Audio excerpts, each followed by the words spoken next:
Good evening, ladies, gentlemen, boys and girls of all ages, Cats and dogs. Yeah. It's raining cats and dogs, mass hysteria. Anyways, Yeah. it was a Ghostbusters reference. Ooh, have you seen any of the trailers for the new Ghostbusters that's coming out? It's the kids from Yeah. Yeah. Yeah, I mean, obviously you have if you know what it is. Yeah. I'm torn because it's the son directing the movie. So there again, like we were talking about before the show started, parents that are like A-list, whatever, the best of the best, Yeah. and their children, and how, like, for example, like Arnold Schwarzenegger, Mr. Olympian, his son is not Mr. Olympian, didn't even try, went off to his own thing. But, you know, some things like Clint Eastwood has a son. You guys will probably know him from Fast and Furious. After Brian died, he came in to play like the Mr. Nobody's Brian, and that's Clint Eastwood's son. He's not a bad actor. He's okay. He's been in some good stuff, but there again, are you going to be able to hold a candle to your father? So, I don't think so.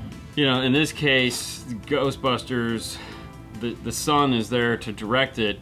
The one thing he does have going for him, though, is he was actually there when the movie was being filmed, the original movie. So he has that reference. He has the benefit of, like, I was there. Yeah. So that would be interesting to see how that is all going to play out. Oscar, what's up, brother? Over the day. I'm not excited to see the movie at all, but hey, you know what? Whatever. Why not? Well, hey guys, it is Monday. It's Facebook. It's awesome. Let us know what the weather is where you're at. Let us know where you're from. Just give us a shout out. You guys know if you're new. Just let us know. Say, you know, Massachusetts, Texas, Chicago, all that fun stuff. Just shout them out, man. Let me know if you know, Bobby giving us a big hello. Hello. We got some, of course, stuff we like to do here in the beginning, and we don't play 20 minutes of commercials because, well, that sucks. I wonder if they'll pick up on the rib that I'm giving them. Because that's like a hardcore rib. No kidding. We'll get back to that in a second. Let's switch over here to the laptop. For those of you guys that don't know, I don't know how, but there is somebody that doesn't know. I know because I got an email over the weekend that somebody didn't realize. The 12 Volt Clean Wire Club over on Facebook. That's a little group that Fernando and me and our buddy Clint over there in Australia manage. Somehow it's mine, but moving on. Every week, Fernando scours the feed and finds somebody, and they get to be at the top of the page. Yeah, that's right. And who do we have this week, Fernando? Today we have Matthew. Are you okay, man? You sound a little quiet. Matthew. Well, I didn't say deeper. I just said sorry. you sound a little quiet. PA, San Diego. What's up, Luis Maggie from Valley. Portugal? Oh, Luis, talked to him last week. Actually called him on the phone. That was awesome. He was getting ready for bed. Suicide Squad sucked, Jody. Don't be mean. You know it sucked. Okay, it was all right, but it still sucked. Austin, Texas, 98 and sunny. Woo! 2 weeks. Can't wait. Anyways, who was it again? Yeah, it's Matthew. Matthew did a spectacular job wiring up 2 of the Morel amplifiers. We have a mono block. We have a 4-channel. As you guys know, I'm a big fan of these. Yeah. That's a D-class mono, AB class, 4-channel. So for those of you that are like, I only want AB on my highs, check these amplifiers out because you cannot find a better priced, higher quality amplifier for Beautiful sure. amplifiers. If I was to critique it, because after all, I feel like I almost have to. There's one thing that is glaringly driving me crazy on this. You know what it is? No. It's the red and black heat shrink. They're not the same length. Okay. That's driving me nuts. Petty. Very petty. But those are the things that drive me crazy. That's how my brain works. I was thinking different, but yeah. No, that was it. That's all that drives me crazy. I mean, yeah. Okay, moving on. 108 in Cali. Holy moly. Dude, Morel for the win. crazy. Always Morel for the win. Fine, right. thanks. Nice talking to you. Dude, it was wonderful to hear your voice. You know, it was funny. The funny thing about talking to Lewis was the only time I've ever heard his voice was like 2 years ago when he did his thing for KnowledgeFest where I had everyone like you know, do shout outs and stuff like that. And so it was cool to see his face and then to hear his voice. So when I was talking to him on the phone this time, it's like I knew immediately it was him because he's got that, you know, Remember that voice. I remember that voice right away, and I was like, sexy voice. Oh, it is. That's so sexy. It's like, oh, hey, Dean. And I'm like, oh, hey, Lewis. How are you, buddy? Ooh, yeah. Whisper sweet nothings in my ear. Literally nothing in my ear. And why we keep popping this up is because on the 17th, Tuesday, that's next Tuesday, not this Tuesday, Carlos from Kicker will be here at 6:30 p.m.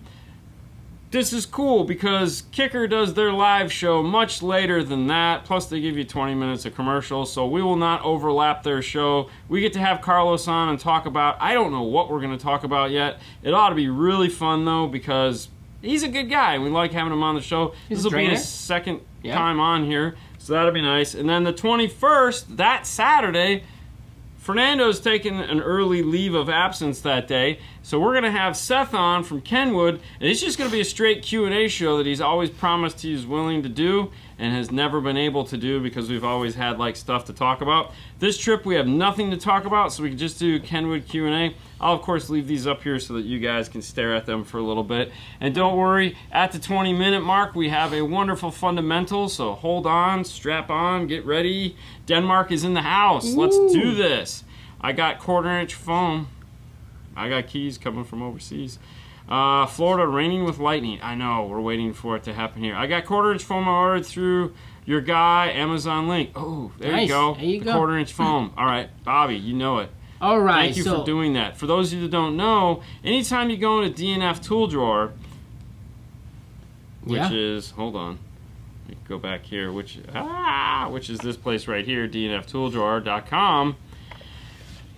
It takes you to the Amazon.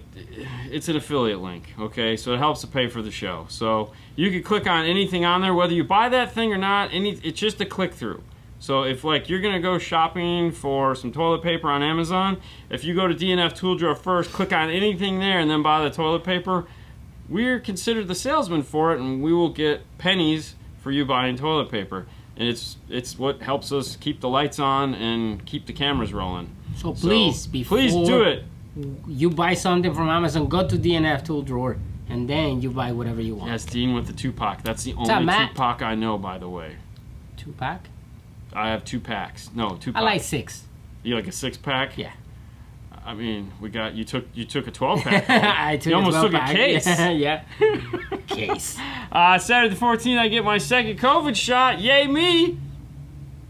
Go for it. Don't even get me started on the COVID thing. Right now, it's a debate that Fernando and I had for several hours today, and yeah, I'm just at my wit's end here, guys. Hi, Dean and Fernando. Hi, Dave. What's up? 2014 Explorer with Sony. What short chassis DIN radio will work with the kit? For the 14 Explorer, kit says only short chassis radios will fit. 2 short chassis radios that are like, might be hard to find right now, but you have the Alpine ILX-W650 and the Kenwood 7000 series. They make, 7 series. I'm going to call it that. So they make a 7706 and they make a 706. Any one of those 3 radios work perfect for that. And if you can find, like Pioneer, the old 4800, I think is what it used to be, which I don't think you'll be able to find one of those. Yeah, don't even bother. No. So, yeah.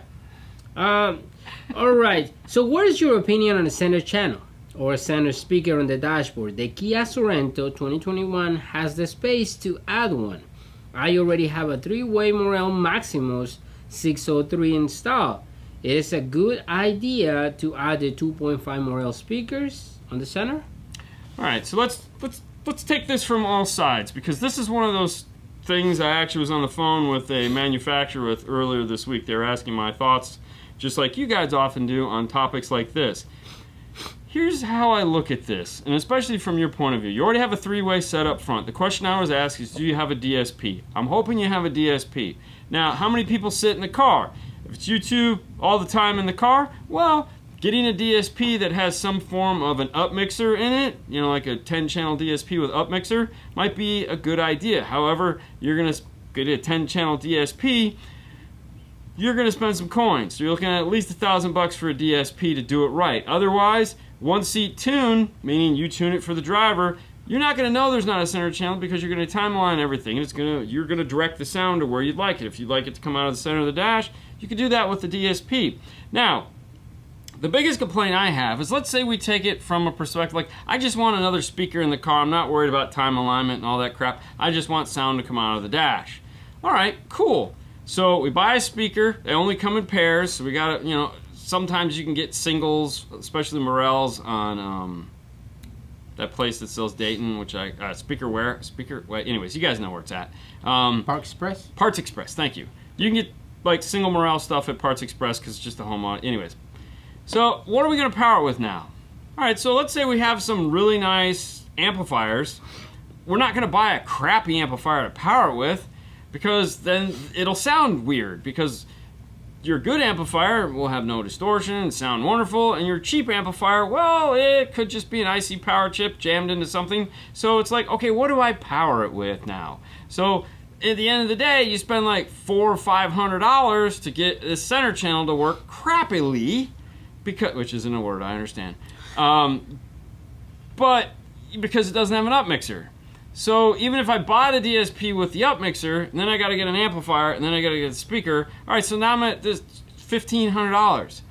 All right, so yes, is it a dumb idea? It's not a dumb idea, but it's not your fault that it's a dumb idea. It is a dumb idea, but the problem is that this industry hasn't figured out that, hey, we need to make products that allow us to keep that center channel and or add a center channel, because like most cars are coming with center channels now that we're just disconnecting because there's no good way to incorporate them into the stereo other than to just be like, here's a hole, put sound in it, awesome, yay, make it louder, it'll sound like it's coming from the dash. No, it won't, it'll just be louder. So it's an expensive idea. No, but what else? What I want to see change is I want to see a 5-channel amp that's not a 5-channel for a subwoofer. I want to see something that has 3 identical channels, like 70 by 3 and 120 by 2. That way I could do something like a center channel, a left and right tweeter, and 2 mid bass. Or a 7-channel amplifier that has like 4 by 120 or 4 by 100 and 3 by 50. Something like that, to where it's like, if I want to keep that center channel, awesome. Does it have an up mixer? No, but there again, I can now buy something with an up mixer. Now, Helix gets the closest to this because they have like 10 and 12 channel amplifiers with up mixers built into them. The problem is that they're really not obtainable. So somebody like a Kicker or a Rockford that makes obtainable products for the masses needs to start looking into this and building products that way. All right, sorry, that's just my thought on that. Okay, go ahead. All right. Yeah, center channel used for Bluetooth calls and chimes. Throw away good money at a bad idea.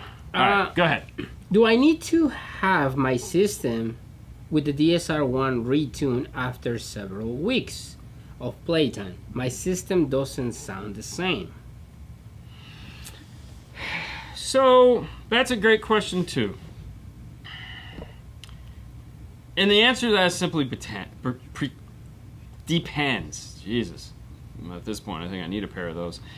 The way my brain is frying. Anyways, it depends. I'm not going to say yes, I'm not going to say no. In some cases, at least when we try to tune a system, we try to play it for a decent amount of time to help break those speakers in while we're setting it up and tuning it. When we're done, we typically listen to it for anywhere between an hour and a half, which isn't enough time to like totally break in the speakers, but we can kind of plot a trajectory of how these speakers are going to perform, and so we know like, okay, this is good. Most of the cars we install DSPs in, they break in how we want them to because we've been doing them forever and ever, so we know when we set it up like this, the end result down the road with the color saturation and all that fun stuff is going to be exactly how we want it to be, and boom. That's not to say everybody is that way. Some people, it's like if you didn't set the DSP up properly, or it just maybe a speaker is not up to snuff. It just depends. It's one of those things. Sometimes, yeah, you got to bring it back and have it retuned. It just, it depends what doesn't sound good. kind of take it from there. One of the things you can do, though, is that your radio should still have functioning bass, mid, and treble control. So what that means is that if you're like, okay, I'm listening to this, because if anything, the stereo should have gotten louder, and it like very rarely does it sound worse. No. But if you say, okay, usually what happens is your ears start to suck. But you can use that bass, mid, and treble on the radio to kind of tweak the system to get an idea. So if you do have to go back, you can say, hey, listen, this is what if I put the treble at +3 or -2 or wherever it is, because it always have to be plus, it can sometimes be negative, this is kind of the sound I like. Can we readjust for that? And then you say, oh, yeah, sure, let's do that. All right, I have another Froze one. in the house. What's up, Jason? Lewis is walking the dog, everyone. Why don't some manufacturers recommend a fuse size in the manual? Because they all suck. Hands down. They all suck. There's no excuse for it. So it's 1100 watts amplifier. Do you think 150 amp is right? You know, if this was 1990, I would be like, yes, but not anymore. Because these amplifiers, some of these amps don't make sense at all. Most manufacturers that we deal with all put their fuse ratings online. So we'll go online to get the actual owner's manual, or go and look at their support section, and we'll find what fuse we need. We often do it on the same amplifiers. You'd think we'd write this stuff down, but we're not that smart. So I don't know why they don't do it. I think it should be on the side of the box. It shouldn't be anything I have to go dig for. The fuse rating is one of the most important things. It's what keeps the amplifier from dying. If it needs a 100 amp fuse, tell me on the box you need a 100 amp fuse. I mean, I totally feel for you. I'm the same way. I hate it because every time Fernando goes to build a fuse holder, I go, what size fuse does this take? And I'm like, I don't know. Let me grab my laptop. I'll go check, because you'd think, oh, it just needs a 60. And it's like, oh, no, this one needs an 80. And you're like, why does it need an 80? That doesn't even make sense. But that's what they're calling for. So, yeah. I'm with you. I don't get it. I think it's dumb. They suck. Okay. All right. 2018 Camry with a JBL system. Just need a little bit more bass. It is okay to go with the LC2i Pro. If you saw, which speaker to top off? The factory subwoofer? What kind of car? It's a 2018 Camry. Yeah, you can tap JBL off the factory system. subwoofer. Yeah. Mm-hmm.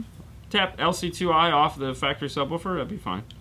Yeah, and add, like a, or we're gonna give you an option, because that's a great option, by the way. However, what you may want to think about doing is making it a little bit simpler, getting a key 501, and just getting a preloaded 12 or 10 or whatever you want, throw it in the back. If you get a key 501 and tap it into that factory JBL subwoofer, it'll DEQ the signal, and it'll allow you to re-EQ it and put bass boost in it. Just it doesn't have volume. Does it have volume knob? No, you can buy a volume knob for it though. Yeah, it takes a standard volume knob. But that's all in one. You don't have to get a second amplifier or anything like that. Now, if you're planning on doing something major, I totally understand. But like if you're just looking for a little bass, the key 500.1, hook that in, call it a day, you'll be all set. All right, Chris has a question. I just got my confirmation that my 2022 Maverick will be built on September the 20th. Wow. It is something that you want interesting to experience with.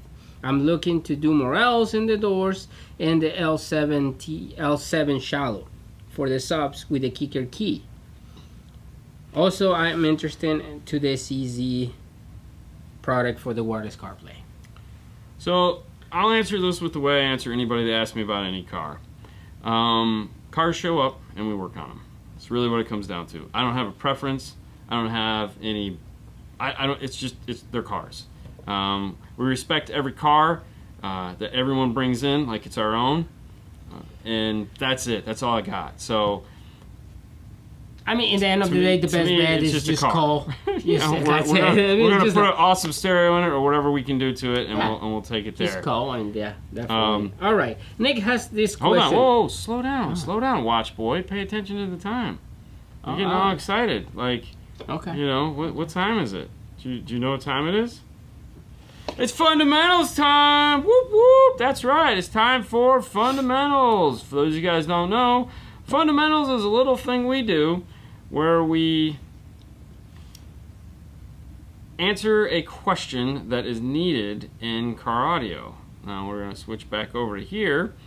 And it's a basic question. This week it was brought to us. Someone asked this question in an Instagram show, and we're like, perfect. Here we go. What ohm load is safe for my amplifier? Now this question happens quite a bit actually, because now we have some weird stuff. Most speakers are standard ohm loads. What's that, Lance? 2, 4, sometimes 8. However, times they be changing. We now have speakers at odd ohm loads, and this can be confusing. 3 point something, 6, 2 point something. How do we know if these loads are safe for our amplifiers? Well, it's actually easier than you think. Manufacturers will list their amplifier's minimum ohm load, and it'll look something like this. This is taken from an audio control amplifier, so we have outputs rated continuous at 14.4, 4 ohm, 100 watts times 4, 300 watts, 1 ohm. I'm sorry, yeah, 300 watts by 1, my bad. 2 ohm, 200 watts times 4, 500 by 1. If you bridge the two of a pair of the two channels at 4 ohm, which is all it can do, be 400 watts. Alright, that's not the important part of this. What it's telling us is that the lowest impedance it can handle is 2 ohms. Yeah, which I just said. Okay. Sorry, get excited. Ohm load is measured on a scale with 0 being the lowest. 0, or 0 spelled out, is also a dead short bye-bye amplifier.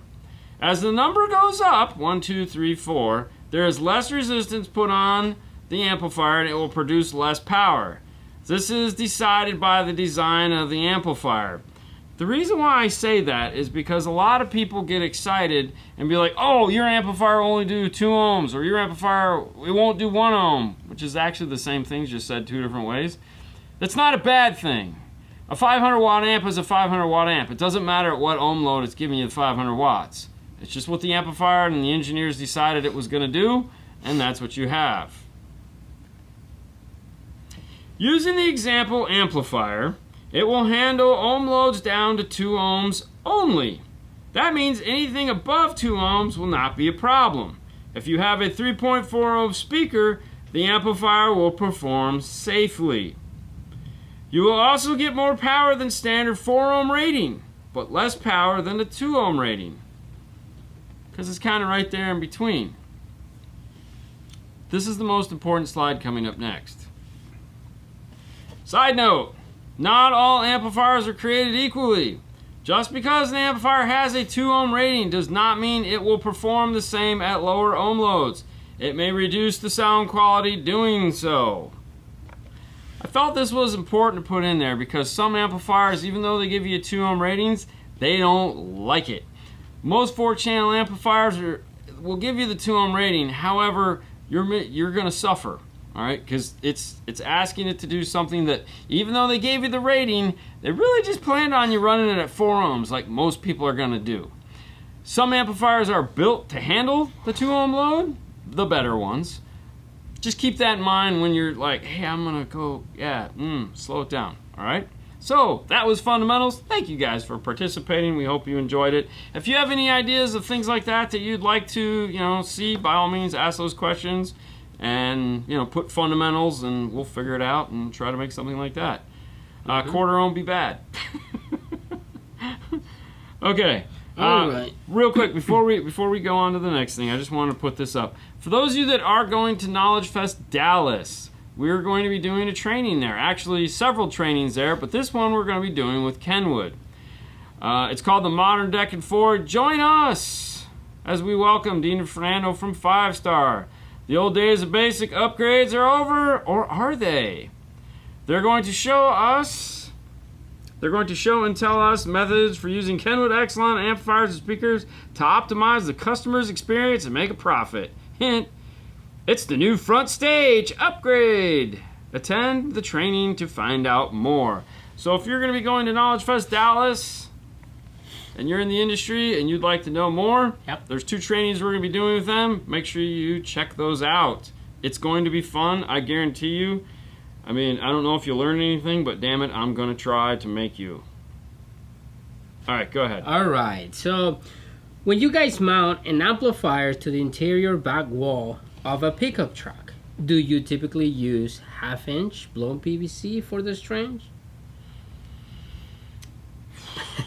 No. Typically I'll use 1/4 inch ABS. Tip your head up some.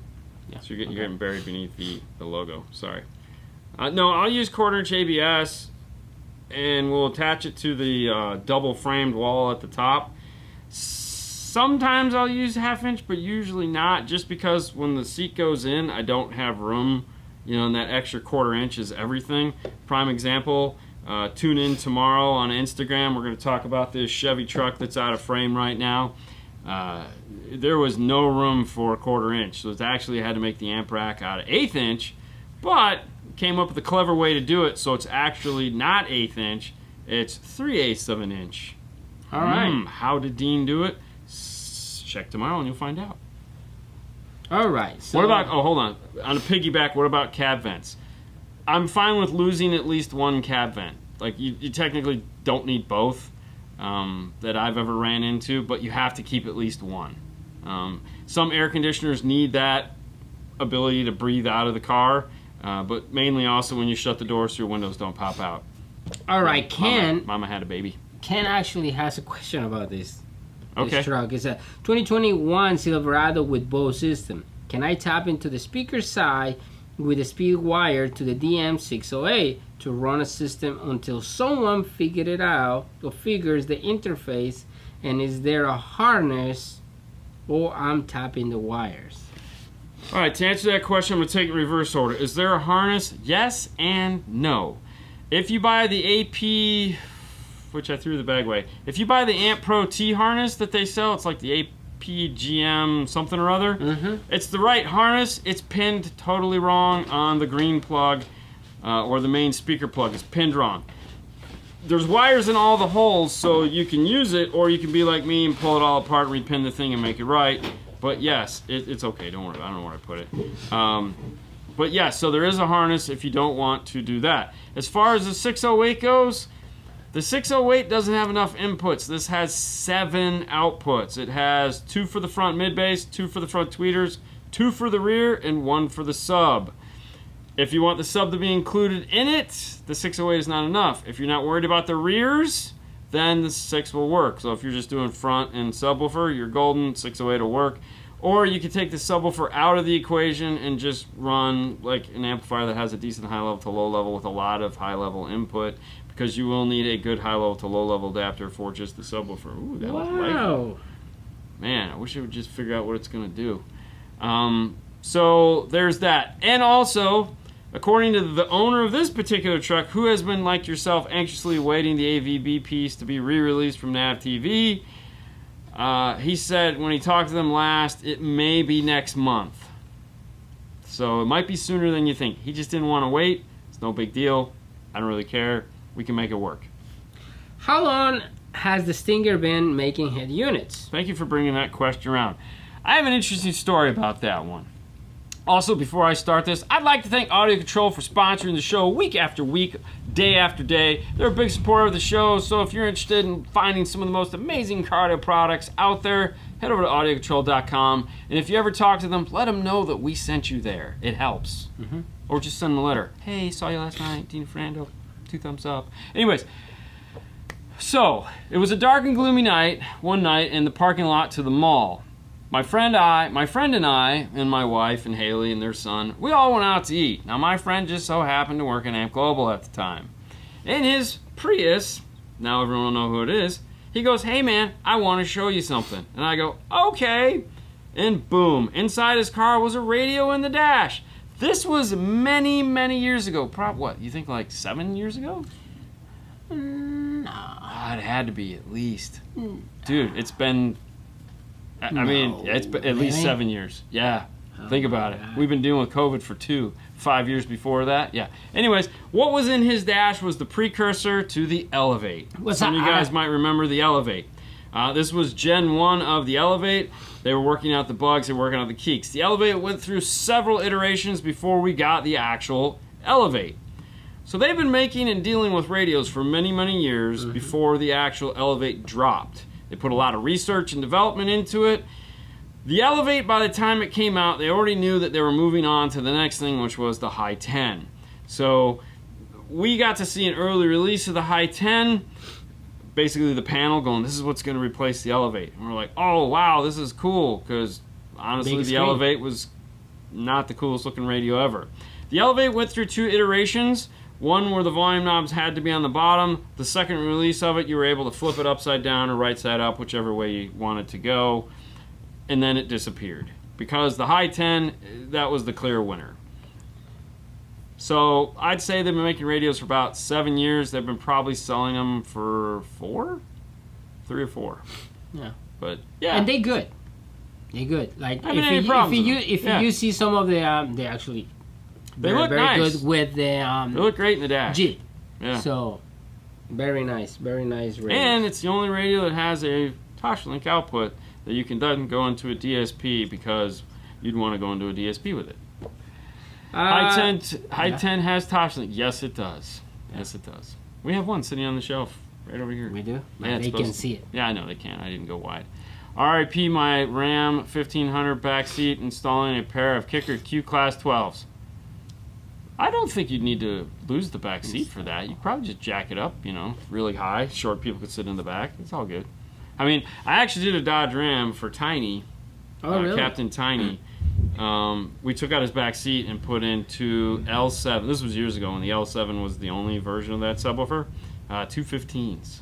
Nice. And the box was ginormous. Like facing up? No, facing right forward? At you, man. Because really? Up was where all the amplifiers had to go. I don't know if I have a picture of it, but man, that was cool. I'm sure he still does.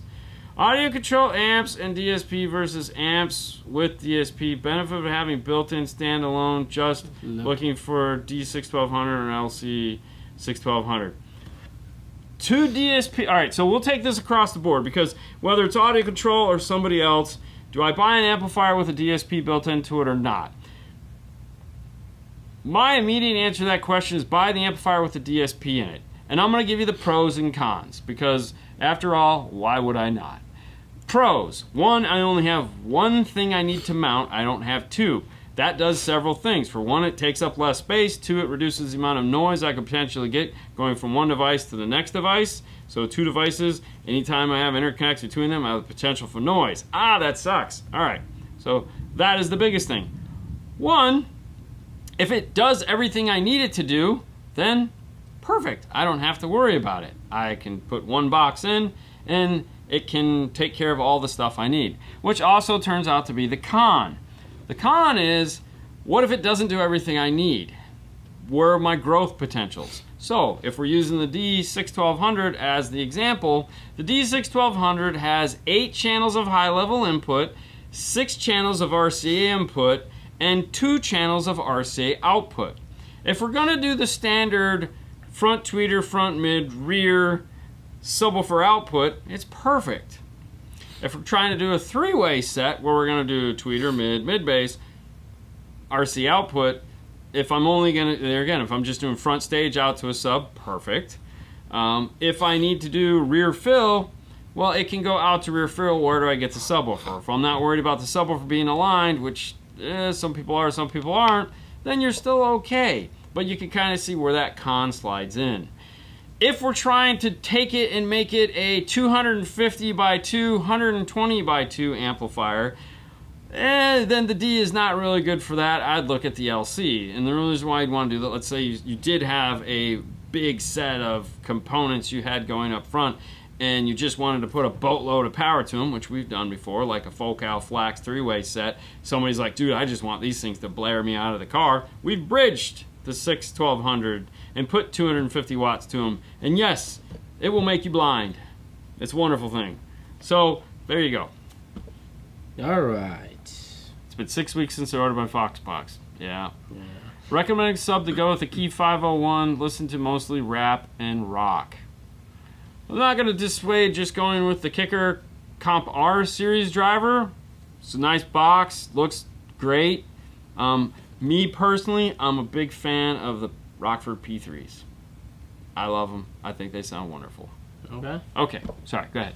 All right. Morel Maximus or Focal integration components. Maximus. Okay. Easy. I took your advice, added another 10-inch sub in Milli Pro 6x9s and 6.5. Sick. Bass restore is killer.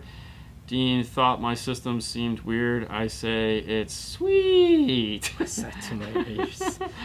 Love your content, shows knowledge. Thank you, Dean and Fernando. Thank you. That's awesome. Thank you, man. Any DLS speaker users? I know their amps are pretty well known, but wondering about their components. I'm just reading that for you, Jeremy, so that people know you asked the question. I have never used DLS, so that's out of my wheelhouse. Yeah.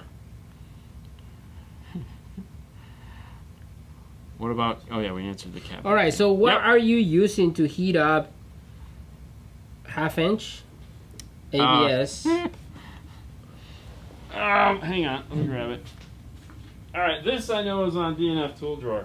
Some of you guys, quarter-inch. I'm sorry. Yeah, either all of it doesn't matter. It doesn't matter. You know, just well-ventilated area. Okay, trust me, you need a well-ventilated area.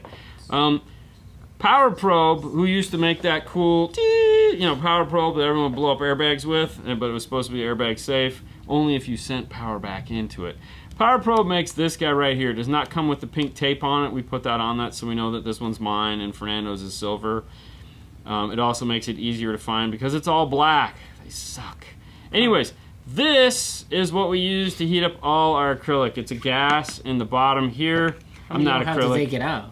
What? You don't have to. I know. It's easier to see that than with this on. No, I didn't mean acrylic. I meant all our plastic, PVC or ABS. Yep. We use this guy here. Has a little... Whoa. The reason why I like this one, and I've tried several of them, is it will hold gas. The gas does not leak out of it, and it will hold gas for weeks on end. And we use it every day. And we use them every single day. But I mean, we can go on vacation, come back, it's still like it doesn't miss a beat. To me, that was the problem that we've always ran into. I know Snap-on makes a version of this, which is probably awesome. Yeah. But I think this is like $50. So this is what we use. The one thing I can say is that you kind of got to go slow on some of these materials because you will catch them on fire. Yeah, you have to be careful. And when you do, well, you're gonna kind of move back and forth a lot. Now, a heat gun will also work. Yeah. Like in a pinch, you can pick up a heat gun, and heat gun would probably work better because you won't catch the material on fire. Yeah. However, we just don't have time for that because it takes longer, and I don't have patience. So all right. I got zip tie holes to drill, man. Zip tie holes.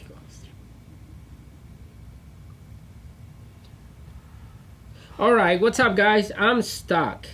Okay. I have a 2017 Ram crew cab with the JL RD 900.5.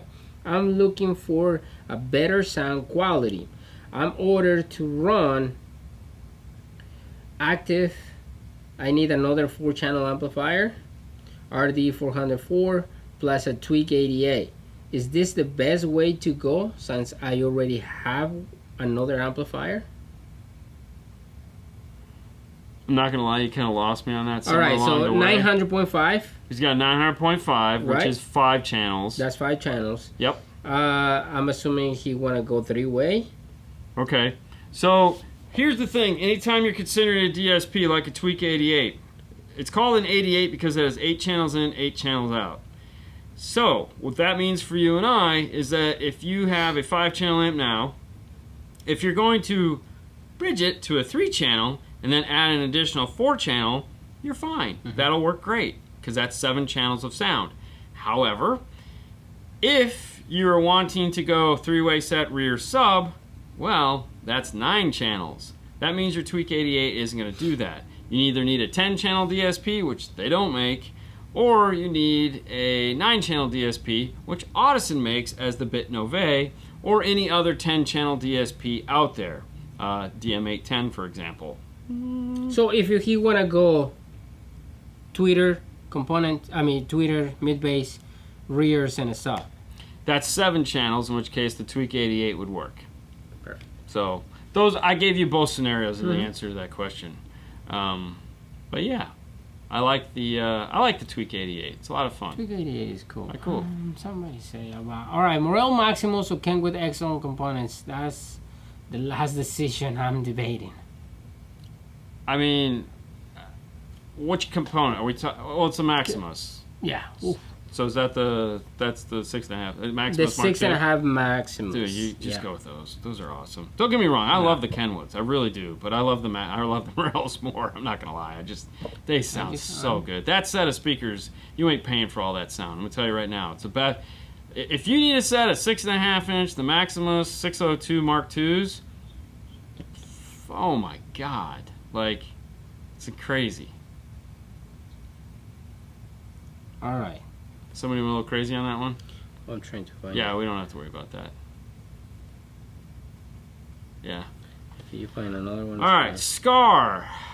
Alright, hold on. Scar, RP 350.1. Good monoblock for $93. Seems to talk. Seems, yeah, okay. Seems, alright. Yeah, I mean, for $100, small little amp, depending on what you're going to run with it, I don't think you're going to do any wrong with that. I think it'll be okay. I mean, you're gonna be all right. Yeah, I know. I need to, cause like that's ridiculous. What's up, guys? Oh, good lord. So this is why you should have logged in.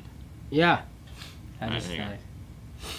All right. All right. Ask a question.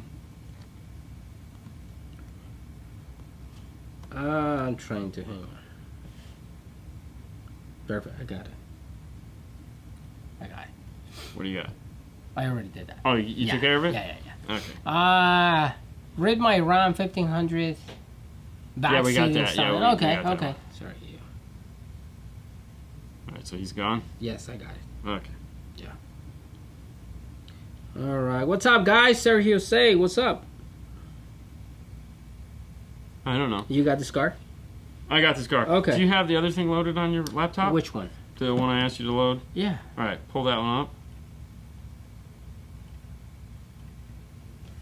As we said earlier on the show, we're going to be doing a bunch of trainings at KnowledgeFest. One of the trainings that I'm most proud of, that I won't be doing, but this guy right here will, is this one right here. It's an after-hours audio control in Espanol. That's right. Ricardo Rangel from Monster by Rangel of Mexico City. The tallest Latino I have ever met. He's the coolest dude in the world. He'll be, along with Fernando and Roberto from Mexico, be doing a 2.5-hour training. Yes. That is Saturday night, August 28th, 7:30 to 9:30, room C146. They got all kinds of craziness going on in that one for sure. Yeah. It's going to be off the chain. I just have been included in the emails for some silly reason, and yeah. Well, so, I mean, for you guys there and, you know, Spanish community, hey, join us. It's going to be fun, 7:30. And, I mean, if anything, you get to meet Fernando. I'm pretty sure it's going to be the same room. Yours after. Oh, so yours is going to be first, and then I can just take over. Yeah, wonderful. Yeah. Okay. All right. Kicker bass knob for the key. Do you know if it comes apart so you can flush mount it? Yes, it does. They only make one bass knob. Yes, you can do anything you want with it. Just want to say thank you for all the content you have online. I literally went down the rabbit hole on installer diaries. Ooh, I know. Isn't that tough? Mm-hmm. Oh, I had somebody do that the other day, and then they stopped by, and they had to tell me all about it. And I was like, I do it every night, man. I'm living the rabbit hole. All right, can you recommend me some good Bi-ampable component set, please? Except the Rockford T series, but under $350. That Maximus set we were just talking about is totally Bi-ampable. It literally, yes, it's built to be bi-ampable. The mid-range comes as is. There's no big passive crossovers. You literally just put it in. Uses its natural roll-off points. It sounds phenomenal. However, if you'd like to get something that is a big passive crossover and is bi-ampable, check out the Kenwood Excellent XR Series 8-inch. It's an 1802. It's a 7-inch mid bass that will fit in a 6.5 location. It comes with a downsized ring to do that. And oh my gosh, but it is a big tweeter. Well, not that the Morel is small either. They're both big tweeters. However, it does come with a passive crossover network, and it is a bi-ampable passive crossover network. So, and both of those are going to be in your price range for sure. Stuart, thank you so much, man. We appreciate that you're watching the videos. He said, I just went into the rabbit hole when installed the areas. What's the best budget Walmart brand to go with to install a 2002 Suzuki radio? I love this question. And I lost this question. Oh, it is a camp vehicle, want to do front and rear doors, amp bass, have old Panasonic radios, still awesome and works. Dude, check out their kicker stuff. I mean, they basically have their own kicker stuff they make for them. It's all good stuff. You'll be fine, and it's like they're $50. Now, if you want to find another brand speaker not available at Walmart, check out your Pioneer TSA line. That's also going to be extremely reasonable, and you won't feel bad spending the money because it's not that expensive. Okay. Jesse, I don't know if you answered my question last week, but anyway, the question is, do you recommend the MECP certification? It is worth, or should I try to get a job in a shop and learn that way? I would recommend getting the MECP certification for sure. It's like $100 a year. It's almost a joke at that point. Like, you don't have to carry a book. You can take it on your phone. Now it is the simplest thing in the world to do, which is probably why I still haven't done it yet, even though I've paid for it. But yes, I would definitely recommend at least getting the, whatever they call the new basic, because two things. One, you'll have the knowledge, you'll have at least a good grounding in 12 volt. You'll know some of the things that are a little bit more obscure, such as you'll understand there's a thing called Ohm's law, and you'll get an idea of some of the tools you'll need and how they're going to be used. So it's totally worth the $100.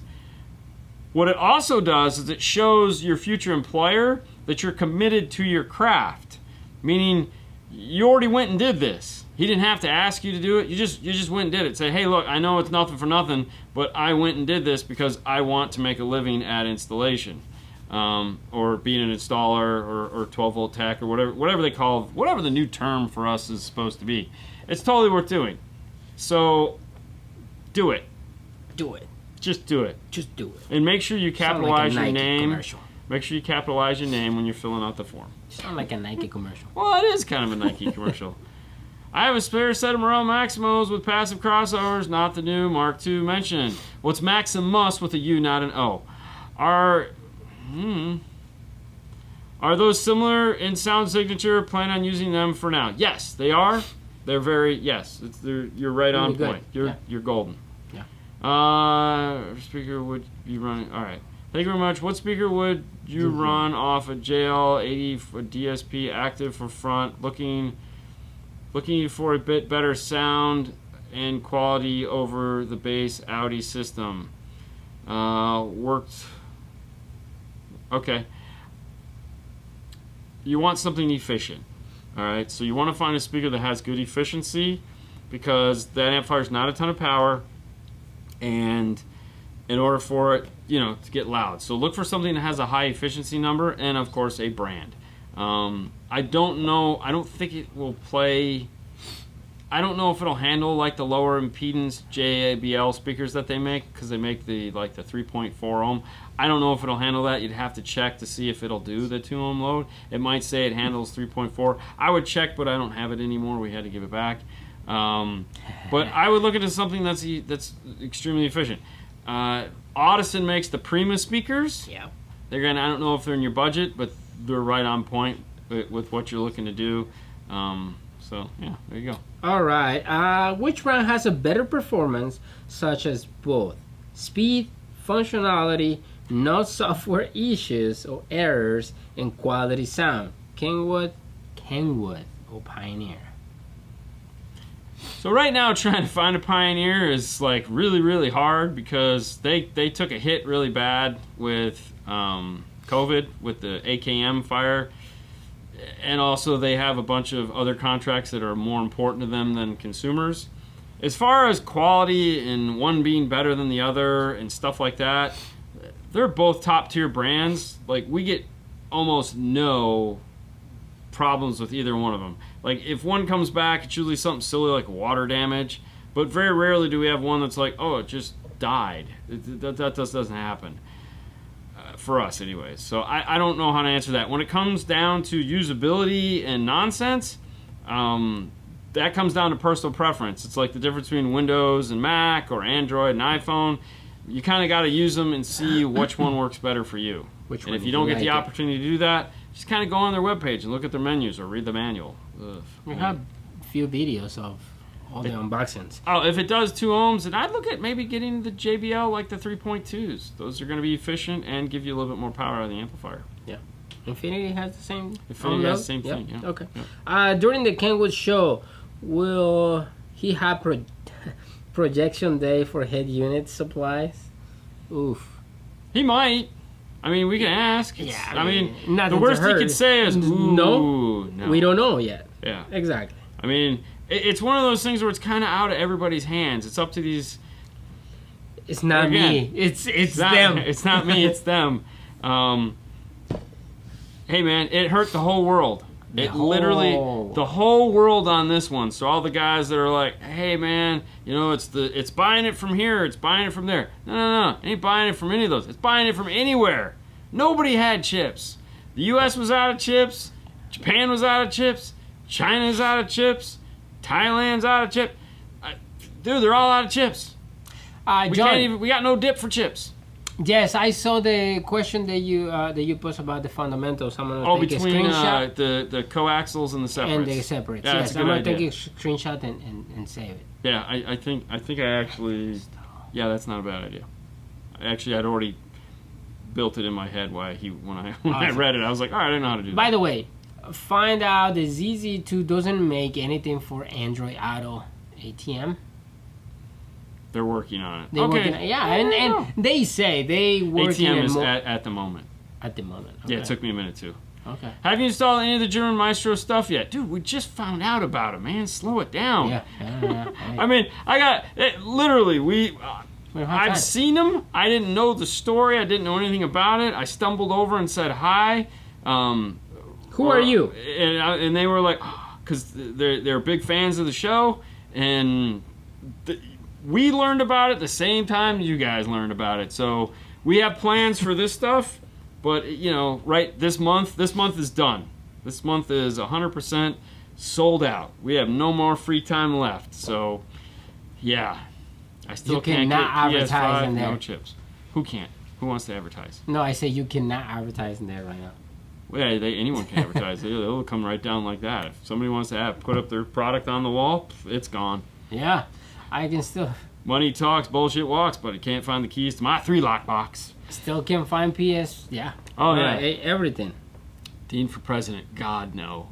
I think I have enough stress in my life. I was looking at we were talking about this earlier today. We were looking at pictures of, like, KnowledgeFest from 2019 or 2018. It would have been 2018. It was, like, pictures of me, Fernando, Mark from Cardio Fab, and Brian... from Mobile Solutions, and then like the three of us, or us with Steve Mead, and I'm like, God, man, it's like, it's been 3 years. COVID is just, I mean, I look tired now. It's killing everyone. Which I am tired, but I mean, I looked excited. I don't know if it was just breathing in that air or something, but I was just like, man.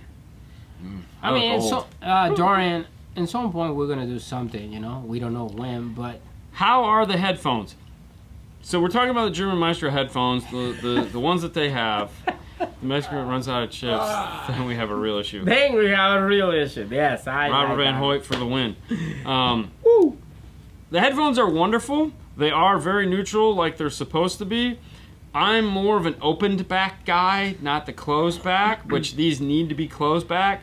They do have some open back headphones that they've talked to me about. I'm probably going to get a set of them. You know, it's one of those situations where they feel cheap as can be. Like when you hold them and then you're like, no, wait, those are like, I've done this with them. I've like grabbed the cans and opened them up and I've twisted them sideways and I've been really mean to them just because. Yeah, they're nice. I mean, they're affordable.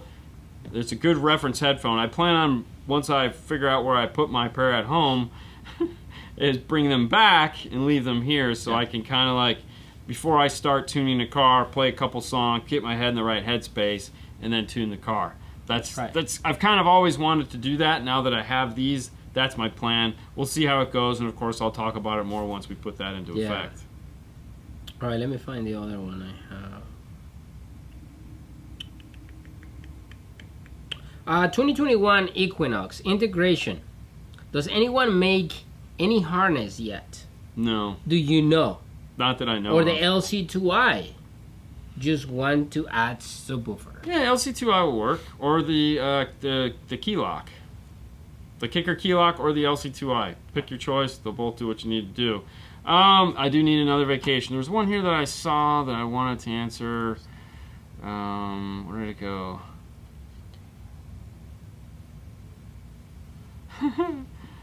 I have the German Maestro. No? Oh man, where did it go? Looking to get that German Maestro installed too. Hope you get to do. Yeah, I am. How are the headphones? Hold on. What do Dean, you we have? love you in the install bay. Stay out of politics. No future in it. I never claimed to be a politician. I don't want to be a politician. I don't really care about politics. I have my opinion, and other than that, I really don't care. You're welcome to your opinion. By the way, will they have a store or something in Miami? German Maestro. I live in Hollywood. Love to go check it out. They do have a store down there. That's where they're from. So yeah, if you contact them, they're right over there. Do you remember where their store is? I know, I should have asked. But yeah, they're right down there. They drove up from Miami, so they're right over there. Yeah. Barack Obama Street or something like that? Yeah, yeah, Barack Obama Street. I think that would have been. I think that was the other place. I think it was the other location, not where they're at now. Does it matter if it's the same directional that was RC hookup backwards? Okay, so the reason why I like Stingers, there is no such thing as directional copper. Let's just get that out of the way. It has nothing to do with the copper and the windings and all that stuff. There's a drain wire attached to one end of the RCA and not attached to the end of the other RCA. The reason why it says put this towards source and put this towards the amplifier is that the whole idea is that the noise that's generated here will not work its way down to the amplifier. That's why it's there. If you flip it the other way, if there's noise here and it manages to get onto the wire, it's going to work its way towards the amplifier. That's it. That's the whole logic behind it. It's just a drain wire. If you have no noise in your car, or it doesn't, when you're done hooking it up, if there's no noise, don't stress out. It's okay. It doesn't hurt anything. It's not like, oh, it's a right-hand twist. If it's not a right-hand twist, you're going to get left-hand noise. It's nothing to do with that. It's just a drain wire that they install into that, so you're good. Yeah. Politics. Canon versus Nikon. Ooh, for sure. Canon wins every time. Who's Sony? Sony actually makes Nikon sensors, so I feel like Nikon is kind of a moot point. But a lot of guys love Nikon. I have no hate for anybody. To me, Nikon, Canon, Sony, as long as I got a camera, I don't really care whose name on it. I'll make it work. It's all about the image. I could care less about the camera. That and glass. I want really good glass. So, give me good glass. Give me a body. Let me go to work, and I'll give you an awesome picture. Have a great night, gents. You too, Fro. It's that time. It is that time again. It is. It has gone by fast. It has gone by so fast. Hey, look at that. We're still there. This is what it looks like for me, guys. Every night when I have to go through here, it's like I got to do this. So when you see me playing on the laptop, this is what I'm doing. Here we go. D and F. Tool drawer. Dean and Fernando's tool drawer is the place to go when you want cool tools. I keep telling you there is going to be an update to this, and there is going to be one. It's just not happening right now because we're too busy doing other stuff. Hopefully in September. If you want cool 5-star swag, it's easy enough. DNFswag.com. I kept this simple, guys. And there you go. Scroll down through here. You can find all the cool shirts that actually have logos on them, unlike the ones that we wear. Because, you know, ours are old and I need to buy new shirts for us. One of my personal favorites is this one. And everyone was like, DNF did not finish. No, doofus. It's DNF tool drawer. This was modeled after that old, like, Camaro Trans Am 80s retro fade job. I thought this was the coolest shirt. Kind of looks like a tire. I like it. You can like it too, and if you'd like to, you can own it for 16 bucks. Wow. I think we make $1 on that. Pretty cool. But that's it, guys. We need Dean and Fernando swag. Everyone needs Dean and Fernando swag. That's why it's DNFswag.com. Check it out. Hey, listen, it's Monday night. It's a lot of fun.